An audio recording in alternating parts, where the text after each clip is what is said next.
Welcome to the Financial Advisor Success Podcast, where you go behind the scenes with financial planner, speaker, and consultant Michael Kitces to hear stories of how leading financial advisors navigated the inevitable challenges that arise on the path to success, and get insight from leading industry consultants about how to break through to the next level in your advisory business. And now here's your host, Michael Kitces. Welcome, everyone. Welcome to the 472nd episode of the Financial Advisor Success Podcast. My guest on today's podcast is Carli Smith. Carli is the founder of Signal Wealth Advisors, an RIA based in Austin, Texas, that oversees $143 million in assets under management for 67 client households. What's unique about Carli, though, is how she engages in multi-generational planning for her clients, not necessarily to retain the assets once the older generation passes on and leaves them to the next generation, but rather to provide a deeper level of service and bring on members of multiple generations as clients today.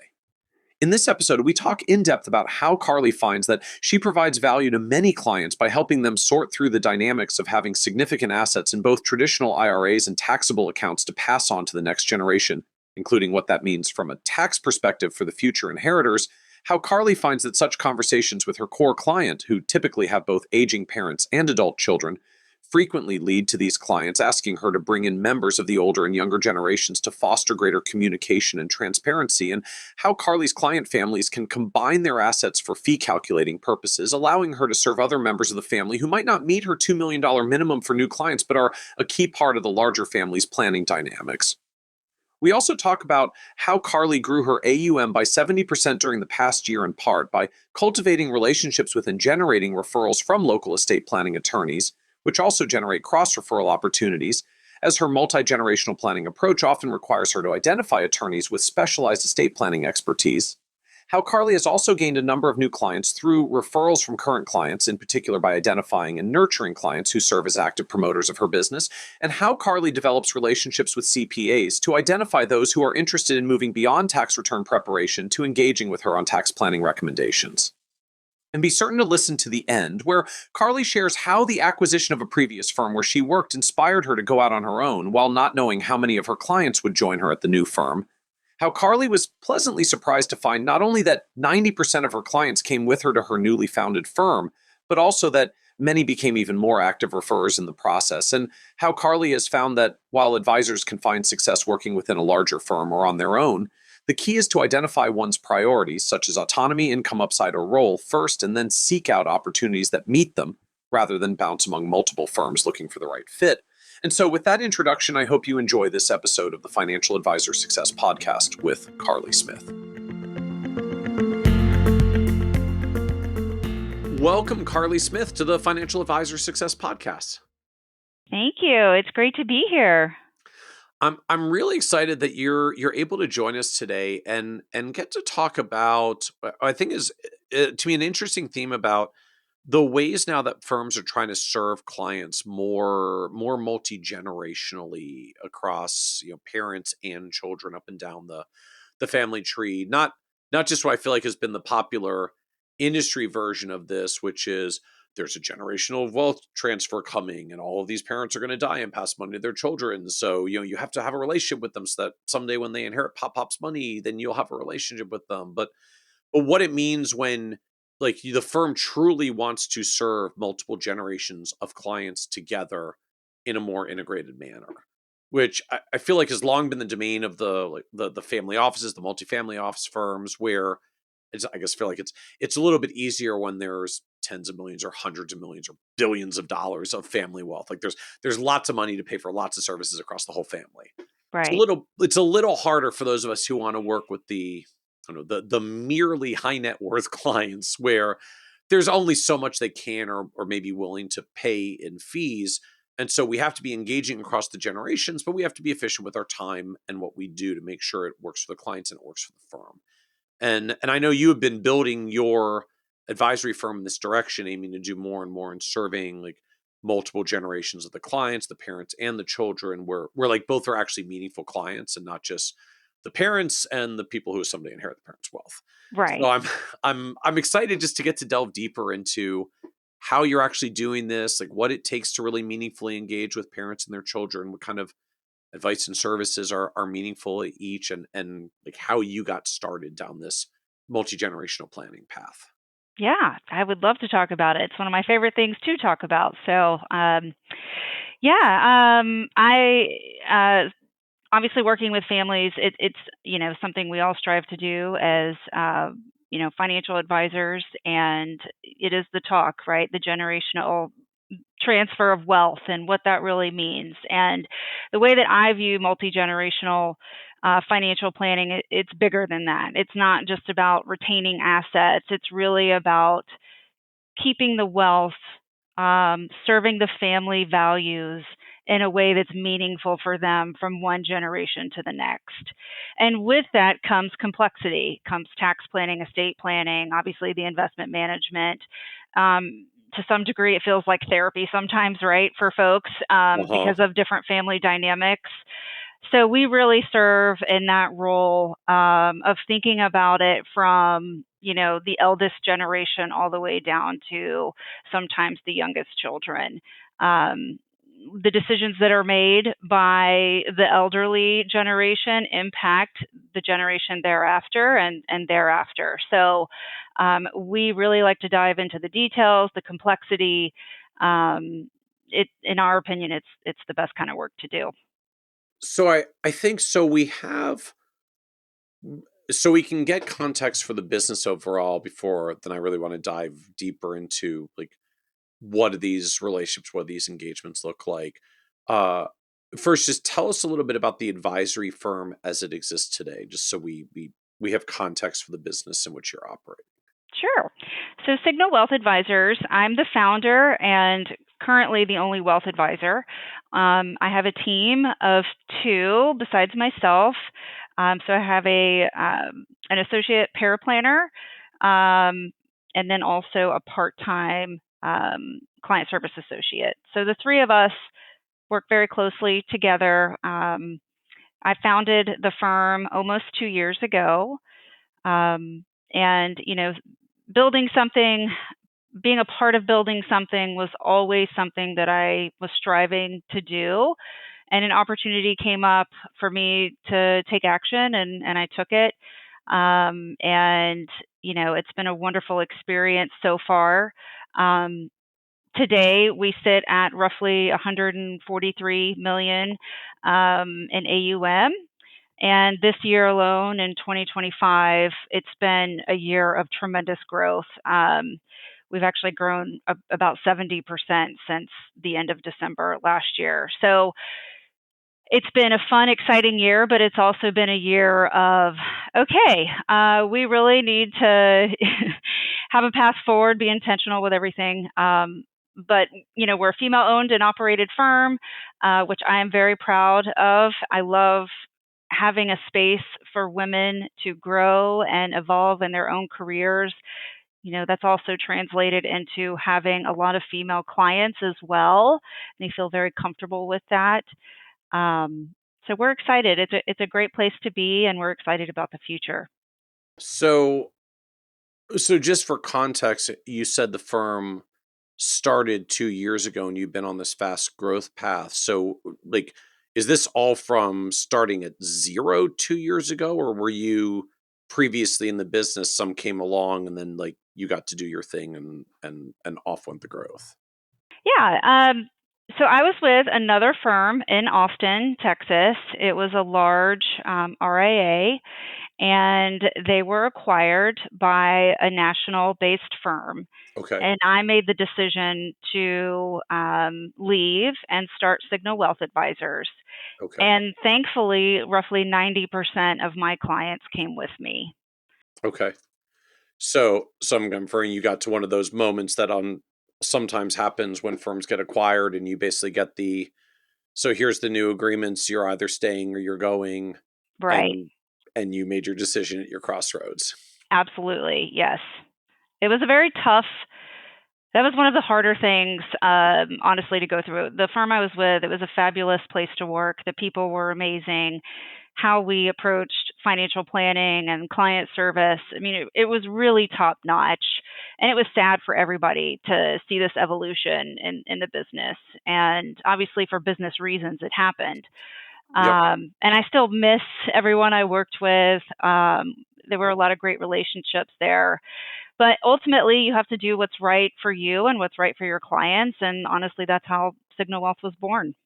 So I just there's so much M&A out there in the industry right now. Like I know you are not the only one that has hit a version of this crossroads and has to make a decision. So I I'm sure there are things that are like specific to the firm and the acquirer that we don't necessarily have to get into, but uh like I'd love to just understand more, like what were the factors for you? What were the decisions for you? Like what drove the evaluation and try to figure out, am I staying or going, and ultimately deciding on I'm going and launching my own thing? The biggest thing for me came down to what it meant for my clients and how I personally approached the relationship and financial planning. I'm very hands on, I'm very tailored. I handled all of the portfolio management for my clients, I handled all of the financial planning for my clients. So it was very siloed in that way at our firm, but it also meant that it was more of an intimate type relationship with your clients. And with a bigger national firm, yes, there are a lot of different aspects to it that provide value. But it felt like to me, I would lose a lot of that. And it was important to me that I kept that for my clients, for myself. In addition to that, I always had the desire to be a part of building something um, or build it myself. That was always a goal of mine. And I knew that if I had moved forward with the firm that acquired them, that would never happen. So, um, Because it, you're a smaller cog in a much larger machine. Nothing negative to them, just it's how exactly. it works at big firms. You're a smaller piece of a bigger machine. Yes, exactly. And it works great for some people. That's their wheelhouse. It just doesn't work well for me. It's not how I'm wired. So, you So know, although like we bring you scale and centralization from your end was, yeah, but I want to build a thing I own and control, and I kind of like my autonomy. So centralization just means I have less. right, exactly. I mean, some of it sounds appealing sometimes, Yeah, especially when yeah. you're super busy at year end. But ultimately, it just didn't sync up well with my values that have to do with my career and how I approach financial planning and investment management. So that was the decision factor for me. And it was quite frankly the kick in the pants I needed to make it happen. I don't know Because that. it's hard to just up and take the leap, but when there's a change in ownership and a moment where you have to decide whether to sign a new employment contract or not, it's kind of a really good Oh, absolutely. moment of truth in the mirror to be like, well, I guess if it's happening now. Absolutely. It was the scariest thing I've ever done in my career. Um, but I could not find any reason for myself to do anything different. I mean, it just had to happen. For it was my gut. It was everything, and I was being true to myself. I think that was the most important thing. Just realizing truly what it is you want out of the rest of your career. And it was a moment where a decision had to be made. And so can I ask, like, how many, I guess, like clients or assets or revenue was it that came over with you? Like, what was the foundation you got to build on when the dust settled? Whenever, so I would say clients came over the course of probably 10 months or so. A Right. huge bulk came over immediately, and then a handful followed. And at the end of the day, it was roughly, I don't know, 70 million in AUM that came over. That's what I call my starting point. Yep. Um, so yeah, I was very happy with that. I did not plan for that. I wasn't expecting it. Obviously, I planned for worst case scenario. Yep. Um, So it's a but terrifying thing. Like I'll go and like two of them will look me up on the internet and find right, me. exactly. It was scary. But it also gave me a lot of confidence. everybody gets imposter syndrome every once in a while. And sometimes when you go through big things like this, it really, comes out. And to see the support and the trust that clients had in me, it was just so meaningful to me to go through that experience. So then where does it stand today? I mean, you'd said earlier a little over 140 million of AUM now. Where Mhm. is that just in terms of clients and revenue? Can you give us some context? Yeah, so the revenue, I would say in 2026 is projected to be somewhere, and this is excluding market growth. If not a single client came on board next year, we're going to be somewhere between 850 and 900,000 in revenue. Okay. Obviously, with new clients, depending on what that looks like and what the market does, it could potentially be much higher. Yep. And just how many clients is it of people or households or however you measure client counts? We have right now about 67 was my last count, Okay. 67 households. Okay. So 67 clients into 143 million of assets. I mean, the average client is a few $1 million Correct. net worth higher than that. It's like Yes. you've got some fairly affluent folks, which certainly makes sense given the Yes. earlier context of doing more multi-generational planning. Correct. A lot of my clients that have come on board this year, um, most of them have several $1 million. It happens to be the type of clients that have come our way more recently. Okay. And I think we'll get further in a bit into like where is all this growth coming from if you added whatever that comes out to be like 40 or 50 million plus in the span of a year. That's a lot of new asset flow. Yes. Yes, it is. So now I'd like to come back to where we started around uh doing more multi-generational planning. So I don't know, it's just can you give us an example of what this looks like for a typical family? I appropriately anonymized of course, but just I don't know, is there like a a sample client case of what one of these engagements typically looks like for you? Sure. So typically, the main couple that I'm working with is an early retiree, and fortunately for them, they either have one or two parents still living that are elderly at that point, and then they have adult children that need to be thought about as well. Oftentimes, there's powers of attorney in place, so that main couple, they're the ones who I'm primarily working with, but there's still a relationship out there with the elderly parents with the adult children. Um, but there's a lot of different layers that go into it. Inter- Oftentimes, go ahead.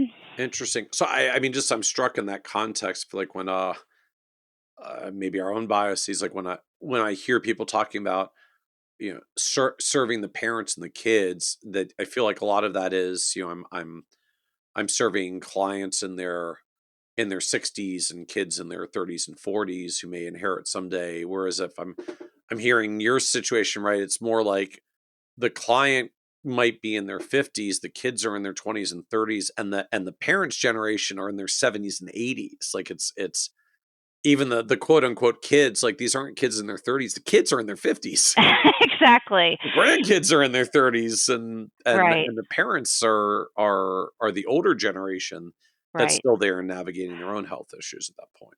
Right. It's interesting how that's played out because oftentimes, I've had a few clients come to me because of this challenging family dynamic situation of how do we work through this.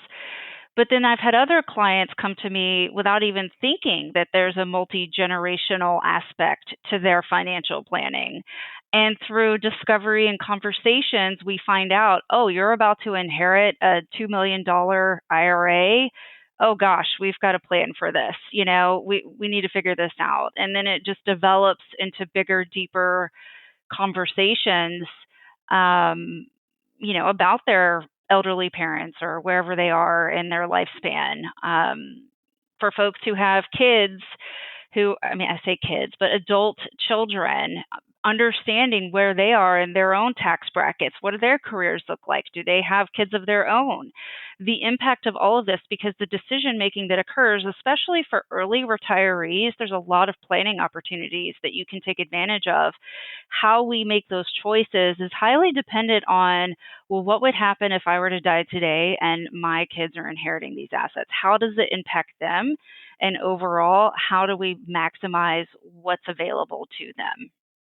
So can you share a little bit more of it's just the I don't know the wealth level of the clients and the kinds of planning issues you're getting into, or the doors you have to open hmm as you're trying to find opportunities to add value? Yeah, so it's everyone has their own story, and everyone has their own dynamic. I would say more times than not, most of the people I'm working with have done a really good job of either saving, they've been business owners, they've been executives where they've received some level of executive compensation, and there's just massive amounts of tax deferred money at play. And that's often the intro into everything related to the generational planning, just because of the sheer impact Okay. of what it means to inherit an account like that. Interesting. So whereas a lot of us will look and say, okay, here's a client with lots of IRAs or deferred comp or other vehicles. Oh, let me tell you about tax planning. We're going to try to stretch out some of this income, all the various strategies that we do. It sounds like you're entering the conversation more in the vein of, hey, it'll be great if you get to spend this money, but if something happens and you don't, this is also a very problematic asset for your children to inherit. Can we start talking about how we might plan for this tax wise across the family? Absolutely. That's a big conversation we have with a lot of our clients. Interesting. So more from the what happens when we inherit these tax deferred assets than just like the good old fashioned how do we literally unwind and spend these large bucket of tax deferred assets. Right. And even beyond the IRAs, estate planning in general is a big driver of a lot of the planning that we do. It's not the same for everybody. I have some clients where one of their kids is going to inherit more taxable money and one's going to inherit more tax deferred money. It all depends on, various factors. So we think through what that looks like. Not everything is equitable when everybody's household looks different. So the estate planning part of it is kind of a driving force of all of that. I do a lot of reviewing of existing estate planning documents. Obviously, I'm not an attorney, I don't give legal advice or anything like that, but I develop relationships with my clients' attorneys. We have a lot of conversations, making sure that their documents truly sync up with what their desires are. And if there's any sort of, things that need to be pointed out, addressing those, just to do the best that we can to make sure that how they want their assets structured, how they choose to leave assets to their family members, it actually shakes out that way in the most tax efficient manner.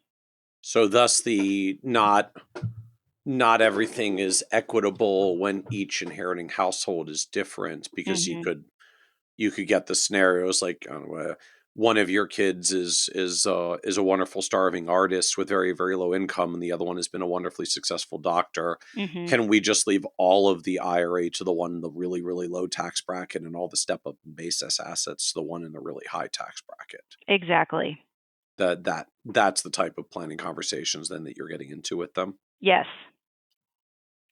So so do you end up working with the parents, I guess, like, the parents further up the line, and the kids down the line? I mean, do you end out with multiple generations in the planning relationship, or this is none of this, like, adult, this early retiree 50-something person, like, that's the client, we just have all this value to add by helping them think about assets up and down the family tree.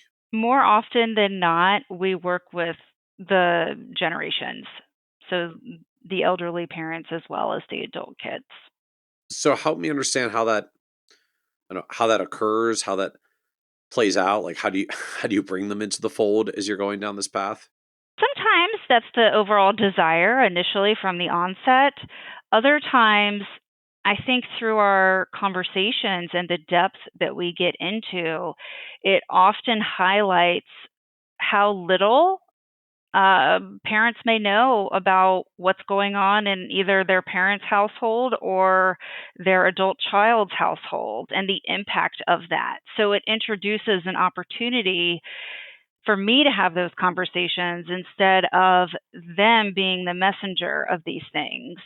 And it just sort of naturally and organically leads to us helping them alongside that main couple that we're working with. And then they become clients that way. So can you share a little bit more about how that works? I mean, I'm just trying to envision practically, I'm assuming a lot of people don't necessarily just say, yeah, I really don't want to talk to my kids about money. Hey, Carly, you seem pretty good at this. Like, could you just do this and let me know how that goes? Uh, I guess Yeah. there's probably some client out there that would do that, but I'm assuming you have to introduce this a little bit more. So can you just share further? Like, how does that conversation go? What are you introducing to them or offering to them or inviting them to do to actually open this door?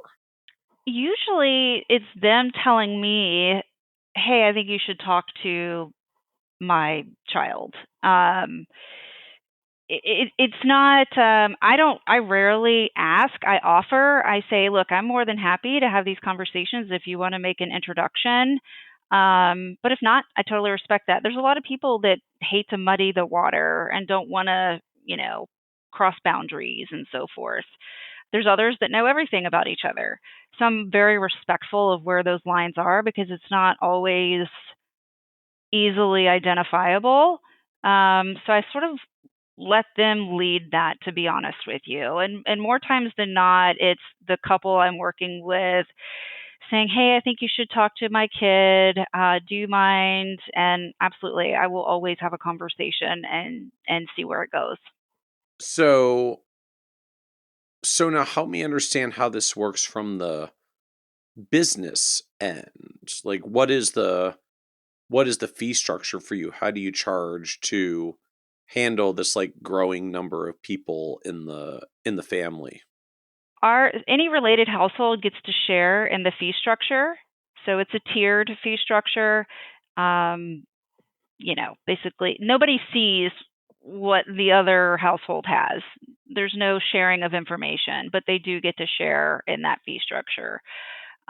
So a smaller account size or portfolio size because you're in your 20s or 30s gets that reduced rate because your parents have a larger portfolio and they're at the higher tier of the fee structure.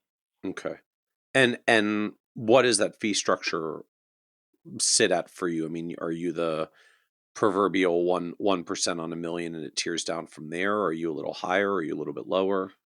We start at 1% and it tiers down from there after $1 million. Okay. And how sharply does it tear down? It's just since you could have a lot of people contributing into these hitting these tier breakpoints now. Yeah, it's something that we're finding ourselves having to explore a little more.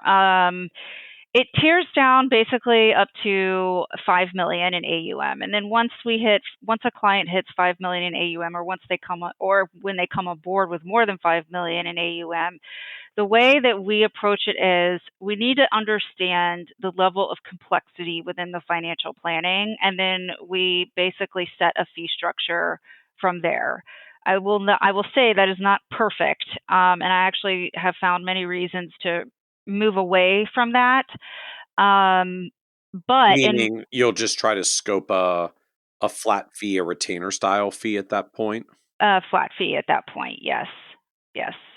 and and the challenge is just figuring out what the right number is given uncertainties of their complexity.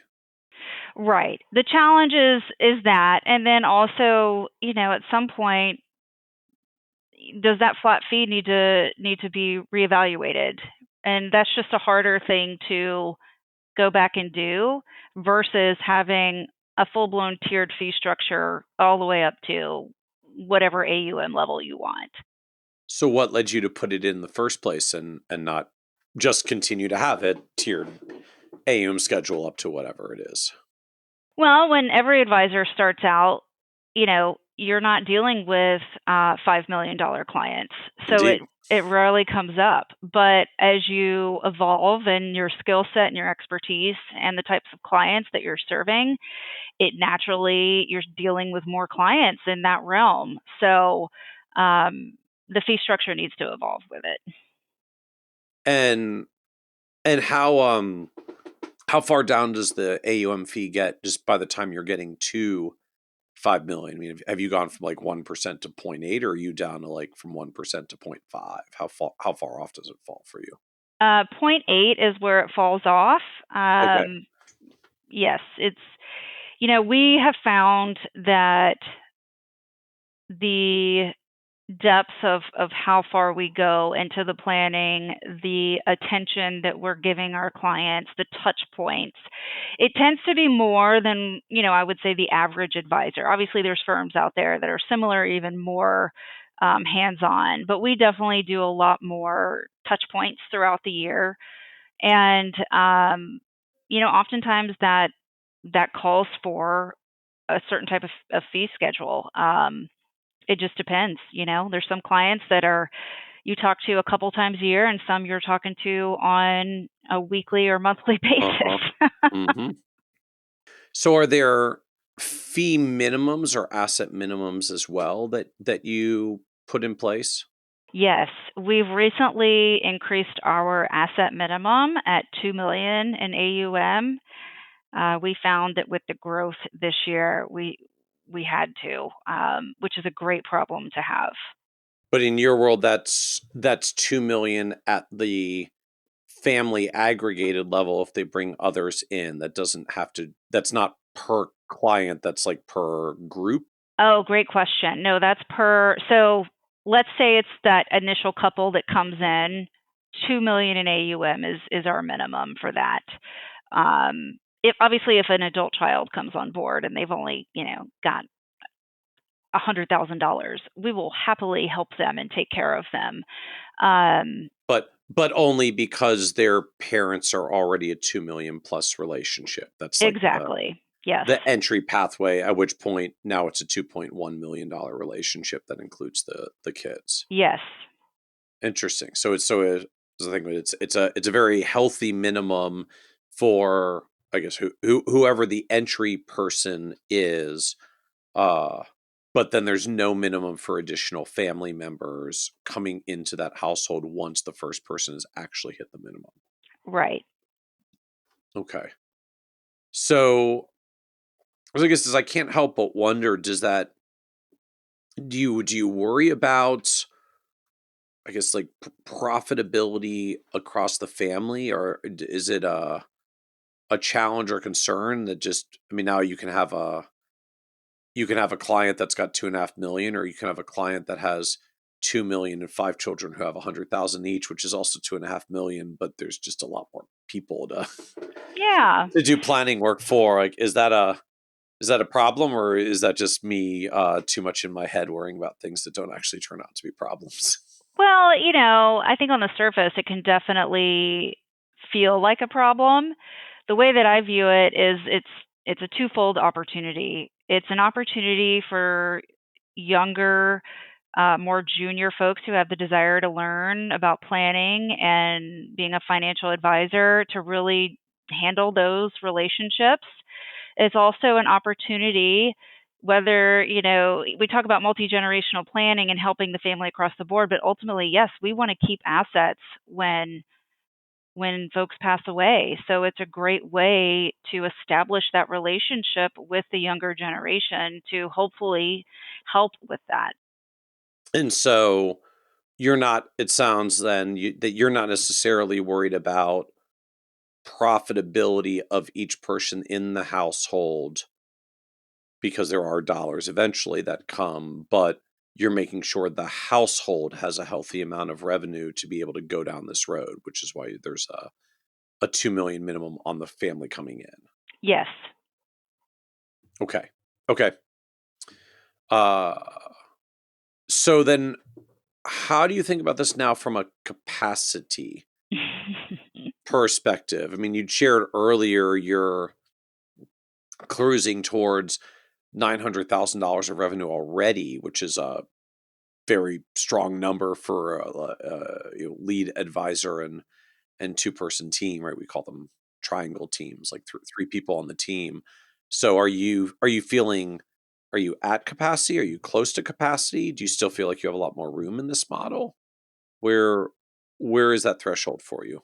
I would say, the thing that I think about a lot is I always want to make sure I'm taking care of my clients that I have today and not lose focus of that. And if that means I need to take a quarter or two off from taking on new clients so that we can, successfully handle the amount of onboarding that we did this year, then so be it. I definitely strive to have intentional growth. I don't want to just grow to grow. That's not healthy for anybody. It's not healthy for me or my team. And I also listen to what my team wants in their career paths. Are there opportunities for them to grow and evolve into certain roles? And if we can help facilitate that and make that happen, we're going to do that in hopefully a constructive and healthy way by managing our growth. Hopefully well. I mean, I definitely don't have the perfect answer, and it's something we talk about internally quite a bit is how do we manage this? And the answer keeps coming back to we need to increase our minimums. We need to, just be very thoughtful about the time and the things that we say yes to. Are you getting to the point where you would actually offboard clients below your minimums as well, or is minimums more about managing the flow of new clients so you don't get overwhelmed with new clients plus the ones that you're serving? I'm not ready to offload clients yet. This is more about the onboarding. Obviously, onboarding takes a lot. Yeah. It's a lot of work. It's a lot of effort. There's a lot of meetings. So, when we look at the average growth a year, how many clients is it? Is it 10? Is it 20? I tend to fall somewhere in that 10 to 15 range. So what can I do every year to maintain that while still taking care of my good clients? And honestly, it comes down to having a really rock star team to support that and trying to get ahead of the growth. So we've started exploring, do we need to hire another person to help offload some of the workload from my associate financial planner so that she has capacity to start taking on more responsibility from a client management and planning perspective. So meaning, like, do you need to add an associate planner so that the current associate can actually start having some of the clients be their clients and not yours as a way to create capacity? Probably not an associate planner quite yet, but somebody who's more of a client service associate who Okay. understands and knows the custodians and the work that goes into it.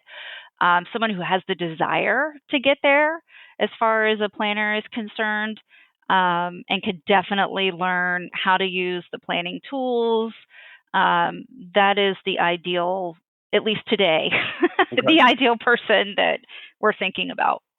Do you have a sense as to where's the line where it's too many clients to add any more? I mean, I hear you right now. You're managing the flow to, I guess, sort of an average of about one a month, or like 10 or 15 a year, so you can handle the volume of onboarding because you're going very deep with clients. Is there some point where you're just full? Yeah, I know. That's honestly the magic question there. I've always said around 100 is probably what works best for me. That's only 30 clients away. So, So yeah. 2 years, give or take a little, 2 to 3 years. Yeah, I mean, it's definitely a real thing. So we're preparing for it. We're preparing to grow and add to our team, or we're preparing to say no a lot more often. It's one of those Yeah. choices. Let's say, do you have a leaning on it? Because I mean, it sounds like you're already continuing to attract sort of more clients further up the dollar scale, which means if you get to any point where you're willing to transition some clients that just aren't a great financial fit anymore, you can average up for a long time by continuing to add new folks at the above the average, and then also transition some below the average that just aren't a good fit for the depth of the multi-generational planning work you're doing now. And then you don't necessarily need a team. Right. Exactly. And that's, I think, easier said than done. Uh-huh. Always. You have relationships there with people that I don't want to give up those relationships. And I probably won't, just to be honest with you. I love all my clients. I think they're all wonderful people. We have a rule here that we don't work with mean people. We only Yeah. work with nice people. So that's going to be a challenge, but we'll go through it and we'll get there. And the good news is that my associate financial planner, she knows all of our clients very well. She's great at what she does. She's a rock star employee. She has the desire to learn and grow. And I feel really good about what her future entails. And I feel confident that eventually, when it's time to make those choices, it will hopefully be a smooth transition. And so I guess it feels then like the leaning for you is this team is going to grow, that you're more of a sizing up path than an averaging up. My goal is to achieve both. Okay. So, as a firm, the goal is to go upstream, right? But then also grow our team to support the smaller level clients that come with that multi-generational aspect of it. In part, I guess, as part of the multi-generational strategy, like literally you want more advisors to handle the younger folks so that you can continue the multi-generational relationship. Mhm. Yes. So then where is all this growth coming from, that you have this terrible problem that there are too many multi-million dollar clients coming at once, that we have to keep ratcheting up our minimums? I know. Honestly, I pinch myself. It's an awesome problem to have. It's come from a few different places.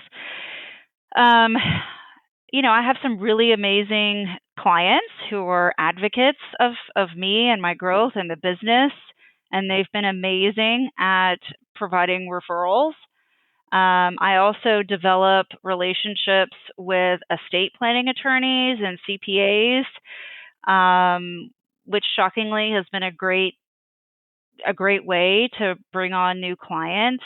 Our website, even though I haven't put any effort into digital marketing quite yet, we've gotten some clients from the website. So, I guess I'm searchable to some degree. I think being a female owned and operated firm has been a big part of that. The ones that have come through the website, I find that they're seeking that out, and that's just not easy to find necessarily. Okay. So I'd love to hear more about what you're doing to actually have some results with estate planning attorneys and CPAs. I feel like a lot of us try to pursue that with very varying degrees of success. It's so hard. One of the best pieces of advice that I received at my old firm was, when I was just getting started and learning how to develop your network of COIs. Initially, I was trying to build relationships with those attorneys and CPAs that, the senior advisors at the time had relationships with.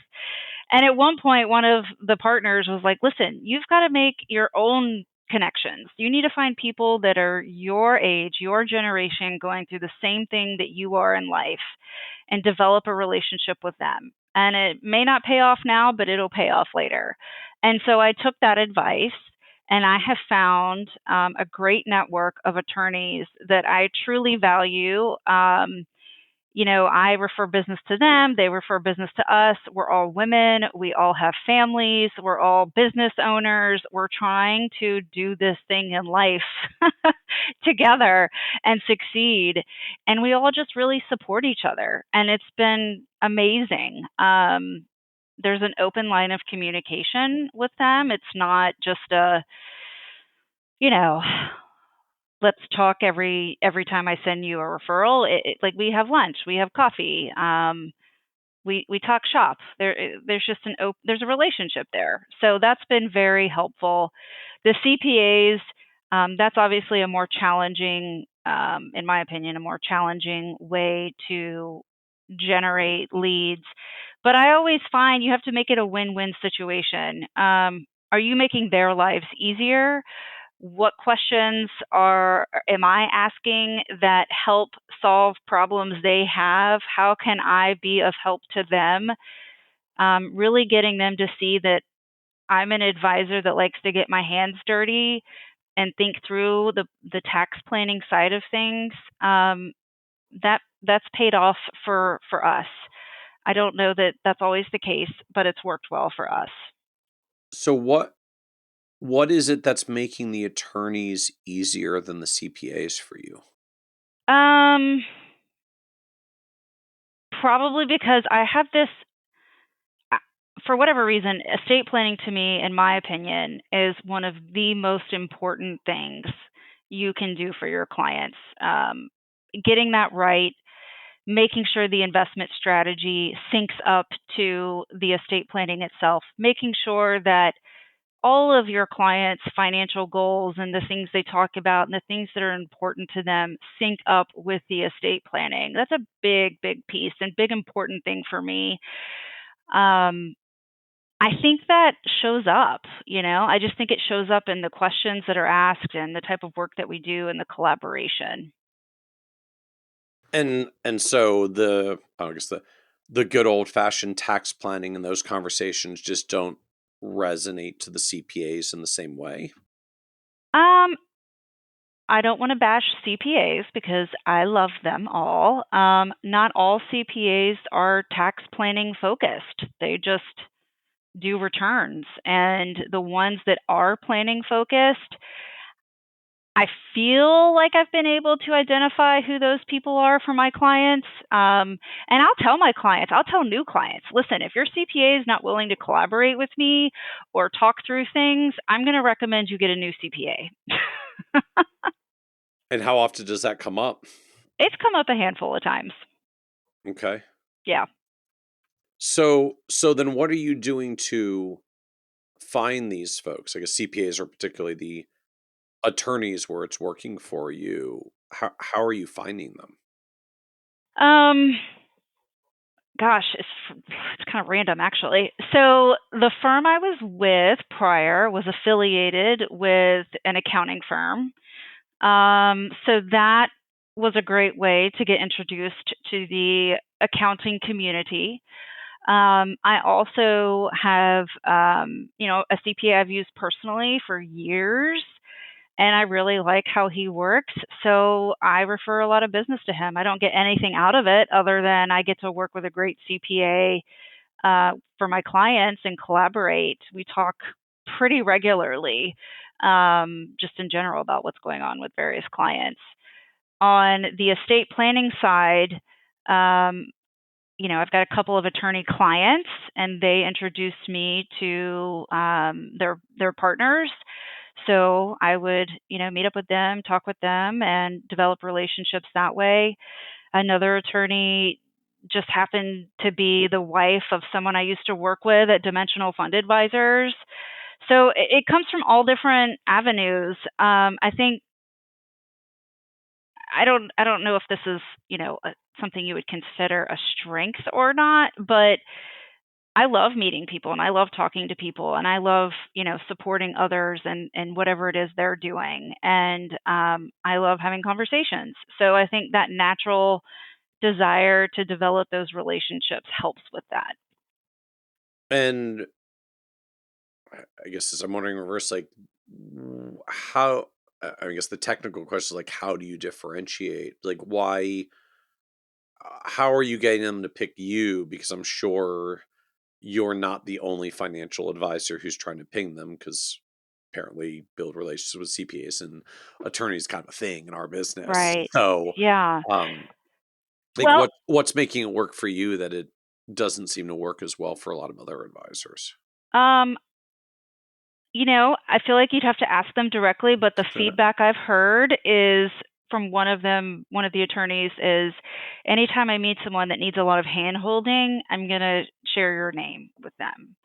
Mm, Another attorney is, well, anytime I have a female client or working with a couple where the female is the the one sort of taking charge of things, I'm going to refer them to you. I've heard that feedback from the interesting. CPA. It's been, you just seem to get into the weeds a lot more than other people do.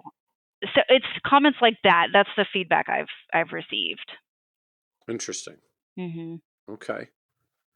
And how many are there in this, I guess, proactive network that you're working within? I mean, do you have like 12 of these attorneys that you're keeping relationships with, or do you have your like two or three go-tos or something in between? I have my two or three go-tos for both Okay. the estate side and the CPA side. Okay. Yeah. And that's a comfortable That's size for comfortable you, I for take it? me. Yeah, that's comfortable for me. Each of the attorneys has their own focus and strengths, and Oh, and I'll refer clients to them based on those things.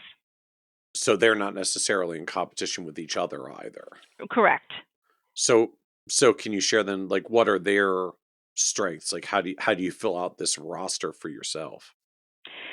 Um, Location has a lot to do with it, honestly. So for clients of mine that live central, I'm going to refer, if location's important for them, I'll refer them to the attorney I know that's more centrally located.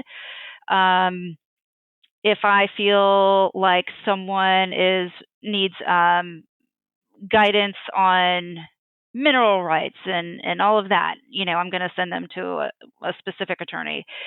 If it's a business owner and and they have to think through all the dynamic of what that means for their estate planning, I'm going to send them to a specific attorney. Okay. Okay.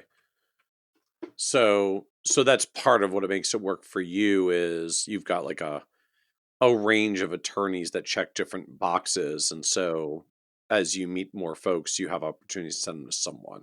Exactly. Yes. Do you, I guess, do you get challenges where like I can't refer you anyone because they came from one of the other ones that that referred in, and I don't want to break that trust in the other direction? Do you get caught in spots like that? That hasn't happened. Yeah. Okay. Yeah. So I guess there's enough other sources that clients are coming in that you don't feel a lack of growth to be able to send some referrals. Right. Okay. And so it's coming from attorney CPA referrals, sounds like more the attorneys than the CPAs, Mhm. and then some client referrals. Mhm. So are you an ask for referrals from clients person, or is this just good old positive passive flow? It's both. So, interestingly enough, one of the surprising things that occurred after I started Signal Wealth Advisors, the support that I had from clients and just the excitement of this next chapter led to a lot of referrals. Um, it was great. It was really awesome to see. I didn't realize that that would happen. It was just a very pleasantly surprising thing. So so like you told them you're launching your firm and they said, yeah, probably not this way, but like, Oh, that's great. I've never really referred you before, but I'm so excited for you now. I'm going to go find some friends of mine to work with you. So that happened in some cases where a client came over and they share with me how excited they are, and then yes, they would make a referral that way. So Um, what was the difference between, I mean, you are you. I'm sure you right. were serving them well Yeah. before. So Yeah. I'm just kind of fascinated by that. Like, what do you think made it so different that, oh, now that you're on your own, I'll give you the referral, but I wasn't necessarily trying that hard to refer you before. Gosh, I wish I knew. The only way I can wrap my head around that is how I feel about people when I hear that they're taking a huge leap of faith and Mm, doing something big and scary, but super exciting at the same time. You want to celebrate it. You want to share that. You want to say, I know this person. Yes, I want you to succeed. And clients did that for me. interesting. Interesting. I mean, I knew one advisor that had a similar phenomenon play out, and I mean, basically one of the themes that kind of came up from a few clients that followed them was, I don't know if it was quite this overt, but it was something to the effect of, well, I wanted to refer you to some people and make sure that you succeeded, because if you didn't, then you weren't going to keep being my advisor either. I'm like, I need your firm to grow to a certain size and critical mass, because I'm following you because I want to work with you and I need you to stay in business. That's amazing. Yes, I love that. That's And so they were cheering for him. They were like, I yeah. want you to succeed because I'm happy for you, but I also just want to watch out for myself, and I like you as my advisor, so I need you to succeed. Yeah. I have to give credit to also one of my clients in particular, one of the families that I work with. Gosh, they've just been a huge advocate for me in all of this. I mean, literally from day one. And they've referred, they mentioned my name anytime it comes up. And I'm so grateful for that. They even wrote an RFP, a 1 or 2 page RFP outlining the things that I do for them. And they've shared it Wow. with folks. And Wow. it's incredible. I mean, they're such wonderful people, good humans, and they're this way with everyone that they know. If they see somebody that they want to support, they go all in. And um, it's paid off. I mean, I've gotten several clients because of their willingness to share their experience. Wow. Yeah. And I mean, do you give them referral incentives or thank yous or things, or like they just really like you and are, are being awesome to support you? I mean, obviously, we'll go out to a nice meal. Thank you cards always happen. Um, obviously, I keep it in the realm of what's Yep. okay from a Yep. regulatory perspective. Right now, we're trying to plan a nice brunch one weekend coming up at a really hard to get into restaurant in Austin. So that's been fun to work on. But yeah, just little things like that. And then you said that you've actually been getting some flow on the digital side as well. So Yes. where is that coming from? I mean, the internet, but like Yeah. what what's going on that's causing people to actually find you on the internet and bring in growth? Do you have any sense as to what's working to make that happen? There's been two things that people have said that stood out to us. One is the location of our office. I chose very early on to get an actual office for two reasons. One, I'm just not the type that can work from home 24/7. I like to get out. I like to just be away from the house Yep. a few days a week. I do like to work from home when it calls for it, and I definitely and help my team understand that's okay as well. Um, so I chose to get an office, and I was very strategic about the location of the office. And surprisingly, some of our new clients Google searched financial advisor close to me and picked us that way. Another layer to that is, oh, it's a female financial advisor. Oh, it's a female owned and operated firm. Great. I'm definitely going to reach out to them. Okay. Um, Out of curiosity, I mean, I don't know Austin area well at all, but what was it about the location? Are you like a particularly popular suburb? Are you like I wanted to be where the density is downtown? Like what was unique about the location? Since it sounds like you were very intentional about it. It was a few things. So at the firm I was at prior, the office was downtown, and while that can be cool in certain situations, it's such a pain for clients and for employees to get there every day. Okay. So I definitely knew I didn't want to be downtown.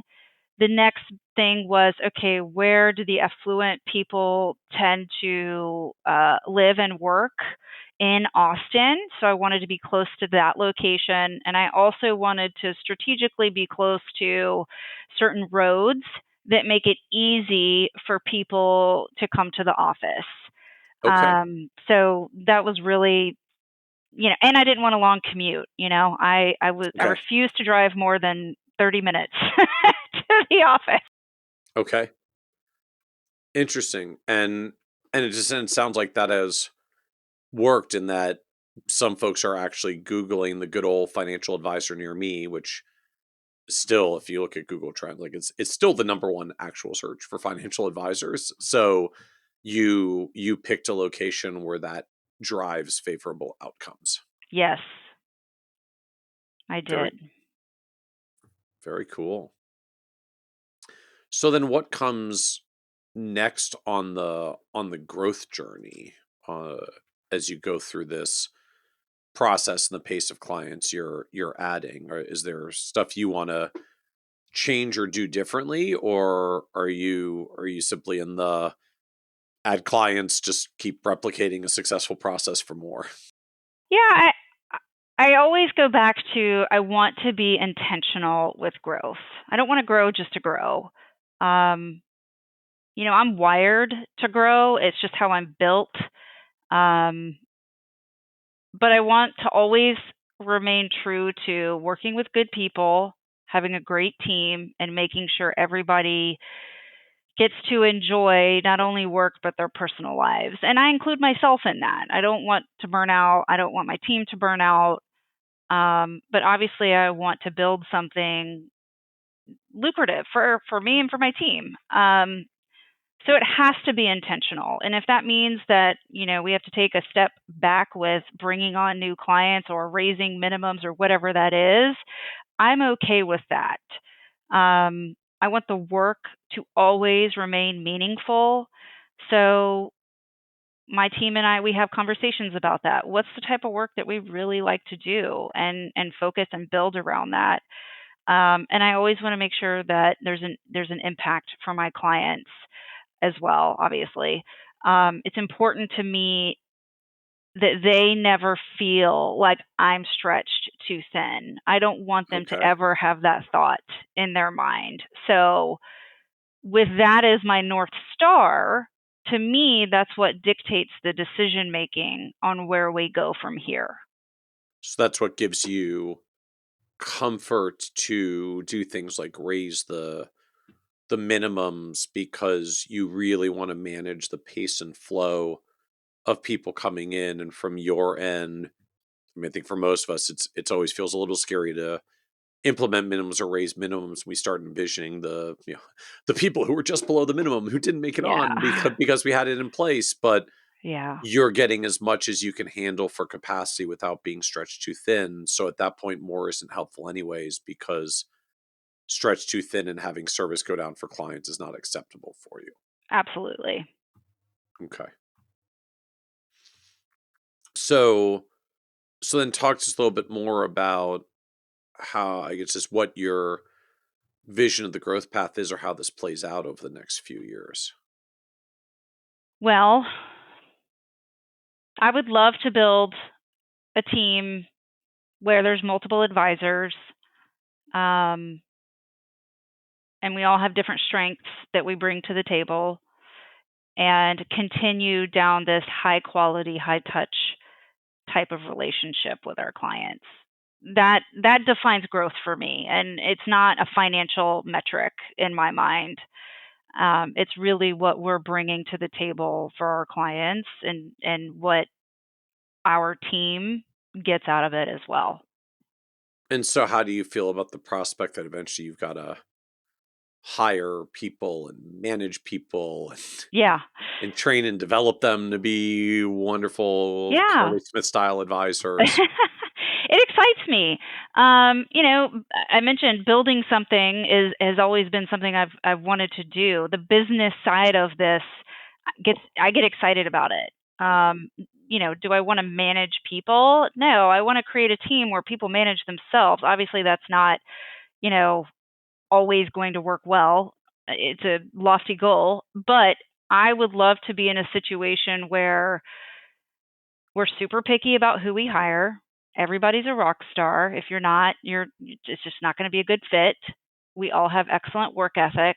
We all care very deeply about the experience that our clients have. And we all have the desire to learn and grow and support each other.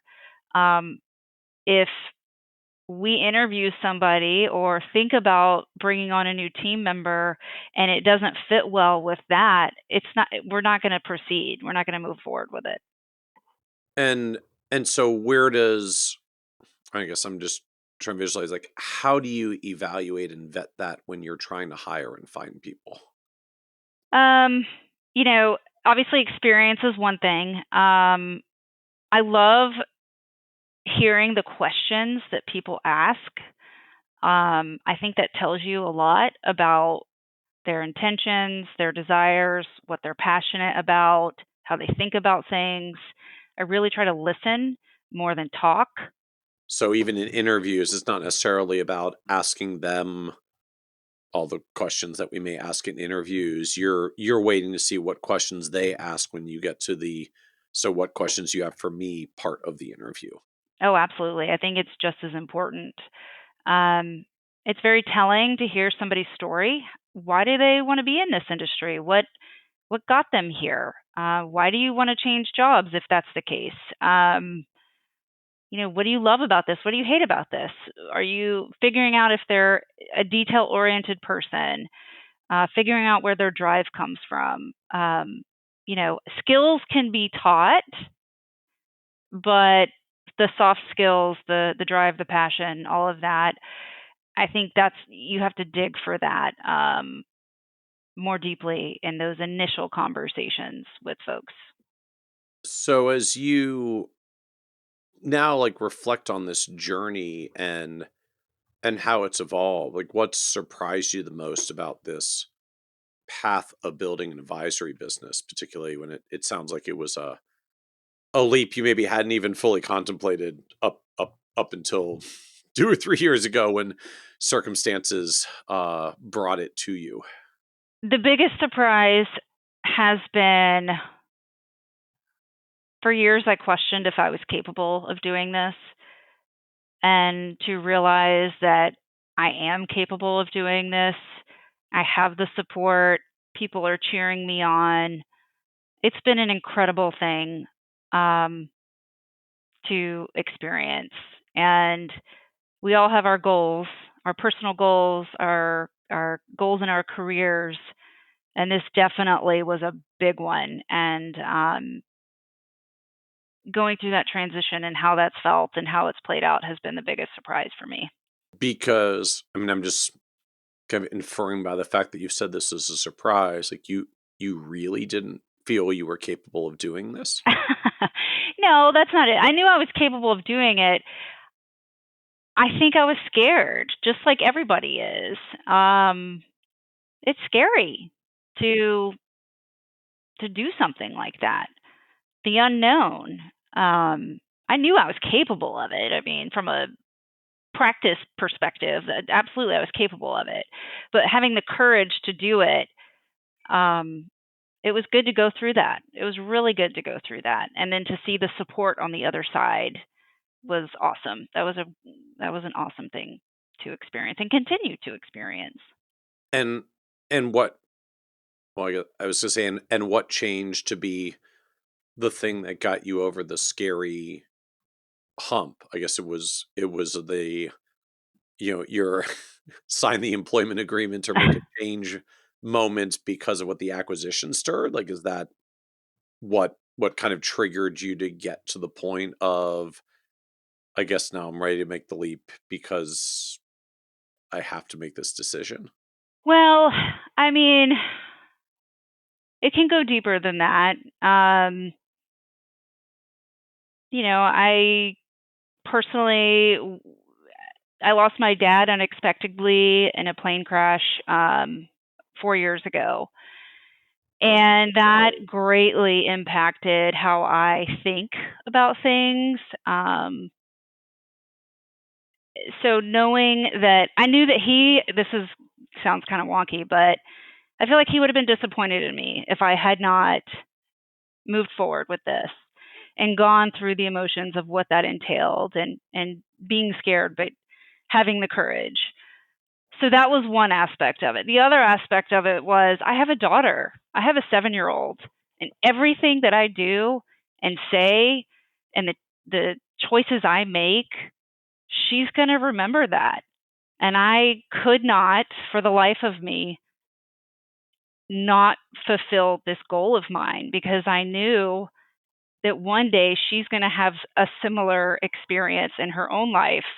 And I wanted her to be able to say, well, my mom did this, so can I.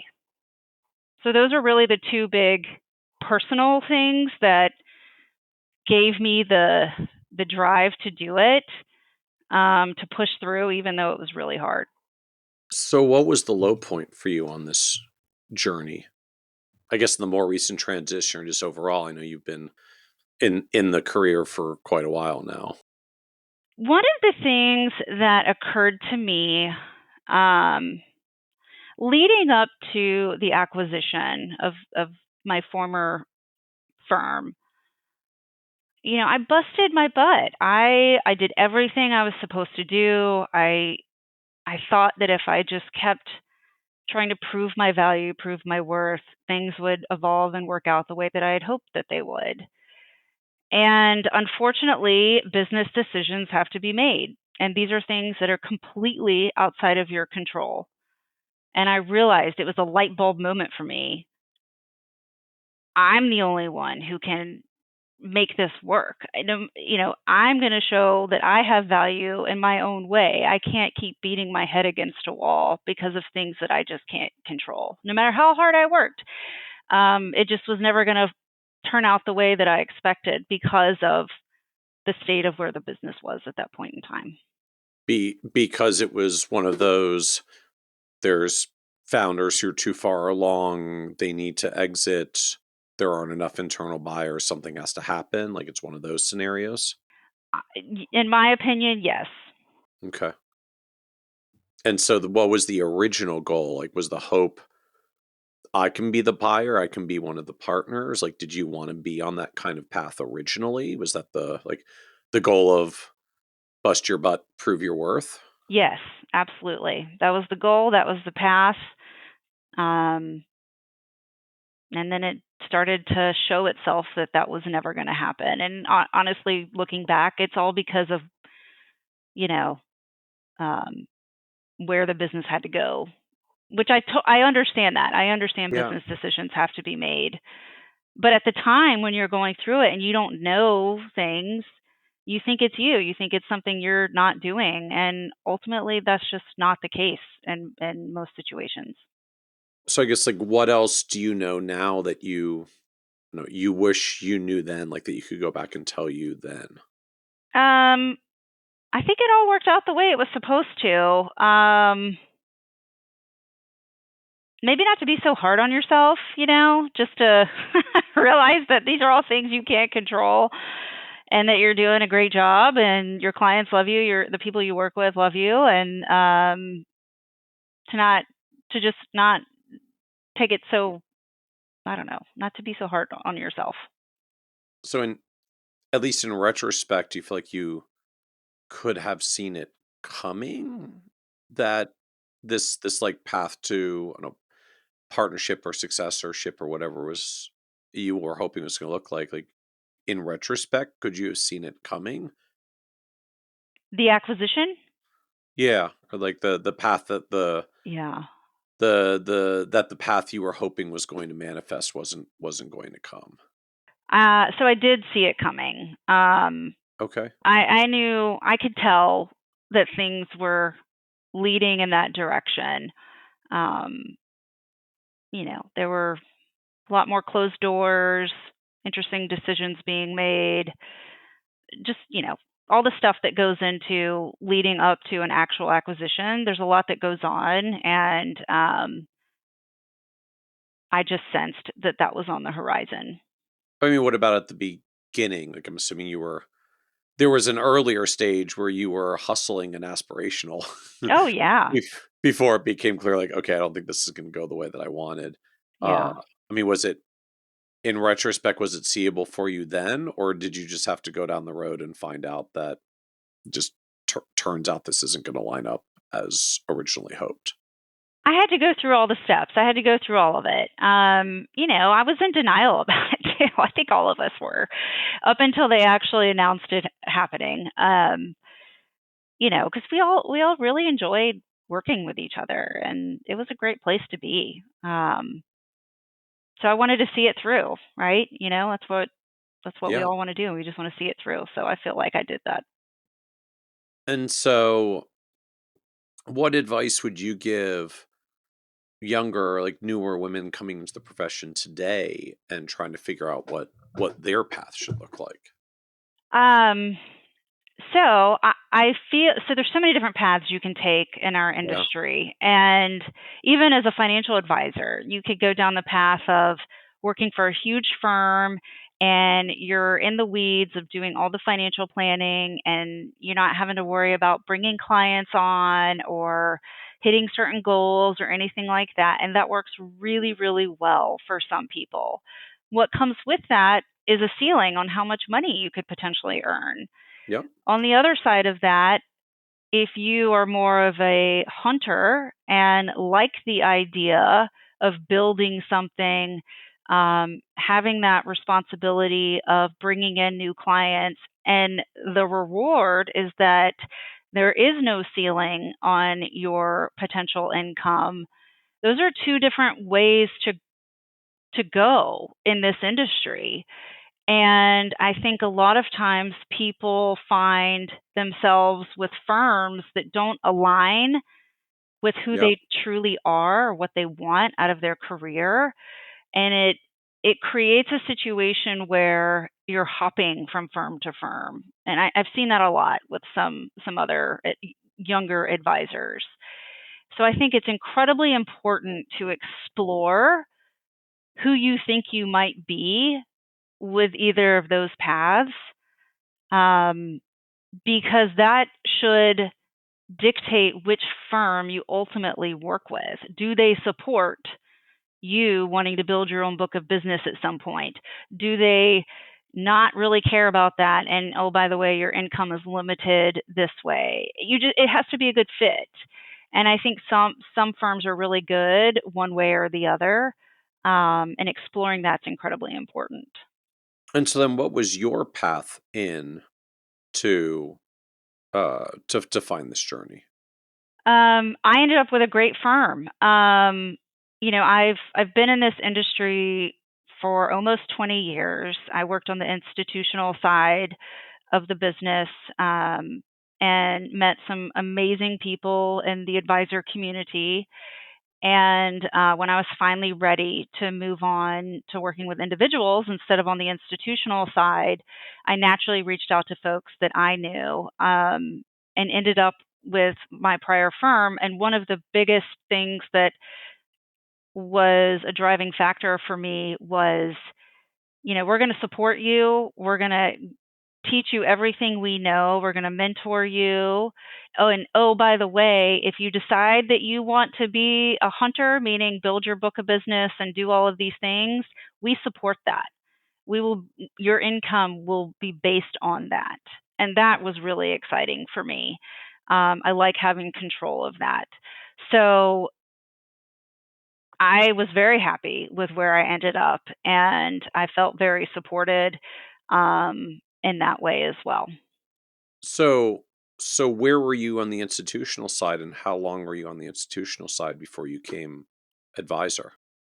I started out at a boutique firm in Orlando, Florida. They managed, um, you know, investments for Taft-Hartley and pension plans. So I did a lot of analytical work there. But I spent most of my time on the institutional side at Dimensional Fund Advisors. I started So out, thus Austin? Is yes, that how that's you got Austin? Austin. Yes. Okay. I started out in the portfolio management team, worked on the U.S. equity side. And, I always thought I wanted to be a portfolio manager. I love investing. It's been something I've been interested in since I was a teenager. And I get into it and realize I'm sitting behind a desk for 50 hours a week without interacting with anyone except my teammates, right? And it just wasn't, I don't know, it just wasn't for me. I needed more than that. I needed to see the end client. I needed to have conversations with Yeah. people outside of where I work. So I moved on to another team within Dimensional that worked more with retirement plans, which was great. I learned so much about the business. I learned a lot from my boss at the time. And it was just a great stepping stone into eventually working with individuals. So I left that role. I left Dimensional in 2017 because I had a 2-year-old son at the time. He's now 10, and I was traveling all the time, and I just knew that wasn't the path I wanted Yeah. to take any longer. So I left and ultimately ended up at the RIA that I ended up with prior to starting Signal Wealth Advisors. So the trigger for finally making the leap was the shift in family dynamics, the cross up of I've become a road warrior at the same time I have young children. This is not working for me. Yes, pretty much. It was another kick in the pants, right? Apparently, this is a theme in my life where Yeah. I have these thoughts and desires and hopes and goals, but I need a kick in the pants to proceed. And so that became another one. It was one of the first ones, I guess. Because it sounds like you had some inkling years earlier on the portfolio management side that you wanted to be more externally facing, be more client facing. So, Right. right, if I'm inferring, so like it was a couple of years of thinking about this path before you got to the uh I'm ready and got the kick in the pants moment of like, all right, I guess now's the time we're doing it. Right, right. And I will say it didn't happen immediately after I left Dimensional. I was kind of burnt out with the travel, and the opportunity had not come up yet to go to the wealth management firm. So I took some time off and, gave the whole staying at home mom thing a shot, and realized how incredibly difficult that is. It lasted for 3 months, and then I was done. Um, Interesting. So you didn't know where you were going yet. It was no, just, I'm burnt out. I can't travel anymore. yeah, I'm gonna try being stay at home mom because I've got I guess I think you said your son's your youngest. So I have a 2-year-old and your other was 4 or 5 at that point. So I'm gonna try stay at home and then yeah. realize no, that's not gonna work for me. Right. I'm not. I like to work. I love to work, and I love what I do. And I'm glad that I did it. It was a great experience because I have zero doubts about that going forward. Um, but yeah, it was a very quick 3 months, and then I was ready to get back to work doing what I love to do. So So um, how did you find the particular firm when you were ready to look, have institutional experience, want to be financial advisor, need job, yeah. go. Well, this goes back to the importance of your network. I reached out to a former colleague from Dimensional who had transitioned herself over to working with individuals, but I reached out to her before I actually left Dimensional because I wanted to talk to her and pick her brain and understand her experience of what that entailed. And lo and behold, she reached back out about 3 months after I left Dimensional.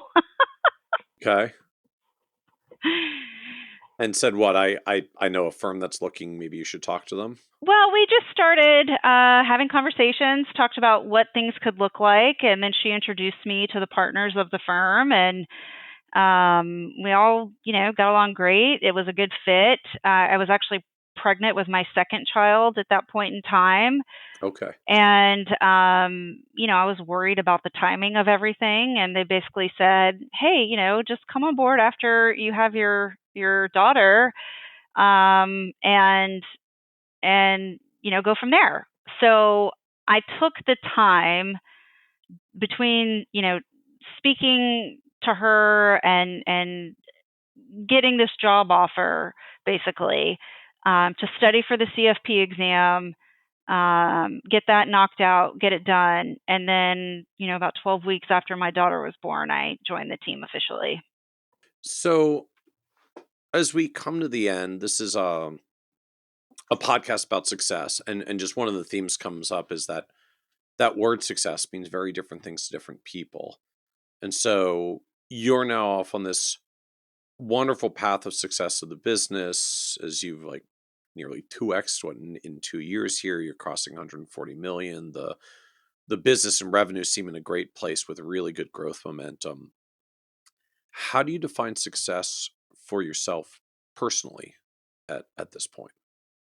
Personally, my ultimate goal is to raise good human beings, and also to be able to look back on my life at some point and say, I did it right. I did all the things I wanted to do. I achieved what I wanted to achieve. And I feel really good about it. I mean, I also want to be someone that my kids look up to. I want them to be able to say, hey, that's pretty cool that my mom did this and whatnot. That's important to me. So that's really where the drive comes from personally, and the success and how I define that. I love it. Yeah. I love it. Well, thank you so much, Carli, for joining us on the Financial Advisor Success Podcast. Thank you for having me. Want even more ideas, tools, and resources on how to break through to the next level of success as a financial advisor? Check out the leading financial planning industry blog, Nerd's Eye View, at www.kitsis.com, where Michael covers the latest practice management trends and financial planning strategies. And by joining the members section, you can earn IMCA and CFP continuing education credits, along with exclusive member content. Get it all now at www.kitsis.com.